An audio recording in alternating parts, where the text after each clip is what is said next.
Good afternoon, everyone. This is Dr. Diggs. It's another cold one out here in the Pacific Northwest. We do have ice creeping up our windows just a little bit. Today, we're going to talk about everything you need to know in regards to the upcoming Final Fantasy IV Trials of Reckoning and what characters are going to be considered the bonus units and which ones you should be leveling for it.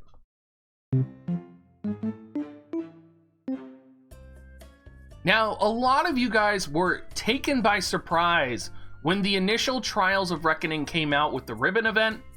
It had a whole bunch of different bonus units at different percentages, and some people felt like they weren't prepared in time to do the event fully.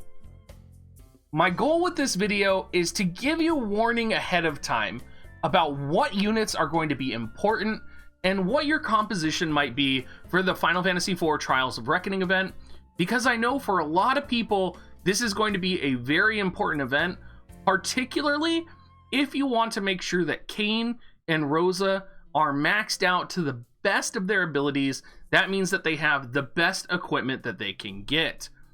Now, the reason this Trials of Reckoning event is important is because you do get access to the Wind Spear and the Elfin Bow by competing in them. So the Wind Spear is the best spear in the game. They are both UR based equipments, and the Elfin Bow, while not the strongest bow in the game, is the best hybrid bow for magic users.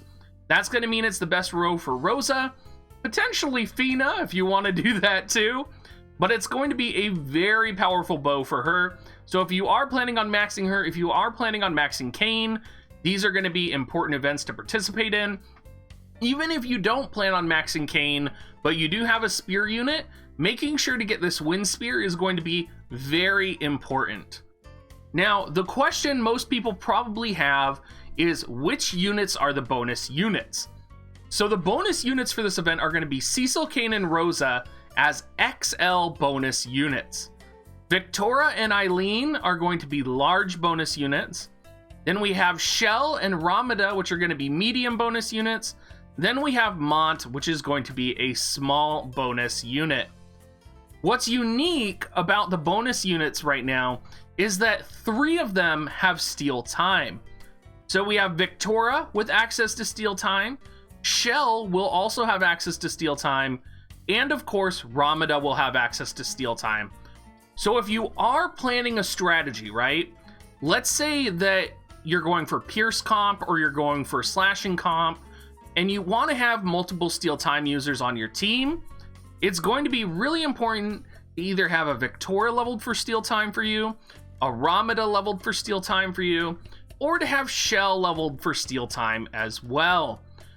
Just a shout out for Shell and Ramada, you may want to try and put their agility up just a little bit to try and make them that little bit faster. They will have access to thief passives to help do that, but it's something you're going to want to monitor. Now, the primary enemy for this battle is going to be Goldbez. He is a dark element unit at level 80, and he is going to be weak to light, slash, and pierce. And I believe specifically he's weak to light and pierce, but if you're going to be doing light, you're probably going to be doing slashing as well. Knowing that, there are a couple different compositions that people have run for this, and I'm going to cover them now real quick. The first, you're going to need your steal time bonus units, so make sure you have those leveled and ready to go. If you don't have Ramada leveled, it's an easy way to get points right now for this upcoming event, and I think she would definitely just be worth it as a general sort of unit to have leveled and prepared. Besides, oh, you can see I duplicated the steal time units down here, but I didn't change it. Ice Slash is also another viable composition with Rosa, since Rosa is going to be an ice unit. You may want to have another steal time or replace, maybe like throw Victoria in here and then throw a steal time in place of Agrius, for example. And then Victoria can either steal time or slash ice chain with them. But for those of you who have access to this, most of you are extremely whale heavy accounts that do have access to this composition, which I'll just call the ice slash composition. So you're probably not going to have any problems finding composition to clear this content. The light slash composition is a composition that's going to utilize a combination of units. So Cecil is most likely going to be your XL bonus unit, and then you're going to be utilizing Thancred and Ramza for your chaining. Now Cecil can of course participate in the chaining. He does have a 2-strike light slashing attack. Some other units that are seen in this composition are Vadim for steal time, and also Warrior of Light if you need to kind of substitute another slashing light element unit in there.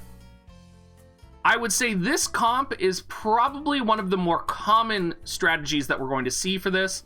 I know that a lot of people have the light slash composition in kind of their roster ready to go, and I feel like this is what people are going to default to be using. The final composition, which is the composition I'm personally going to be using, is going to be called the Pierce composition. Now this will actually be utilizing Kane, so I know that I'm going to be pulling for Kane ahead of time. Glaciella, as you know, is one of my primary units. Victoria is also a primary unit of mine, and so knowing that ahead of time, I'm going to be leveling Ramada and Eileen to help support my team. Now the Pierce composition is focused on chaining Pierce attacks. The element does not matter because Goldbez himself is weak to Pierce attacks. So you're going to be using a combination of Glaciella's triple hit attack, you're going to be using Kane's attacks, you're going to be using Eileen's attacks to deal damage, and it's a really good way to get some good bonus units in there. I think that's probably going to be a little bit of a harder composition, and I'm not sure it's going to be easier to one-shot than the light slash composition or the ice slash composition, but it's a composition that I think I'm going to be pushing for and hopefully will be able to clear with. An important note, if you are running the Pierce composition with Eileen and Victoria, make sure you have enough spears, because swords are a dime a dozen for light slash comp and for ice slash comp. Having access to 4 spears or even 3 spears to chain, most people don't have access to that. So just make sure that you have enough access to spears for all of your spear units if you are planning on going the piercing route. Hopefully, I was able to help prepare you guys just a little bit. I know this is way in advance right now. We're not expecting the Final Fantasy IV event probably until December, or maybe, unless they move it up, November.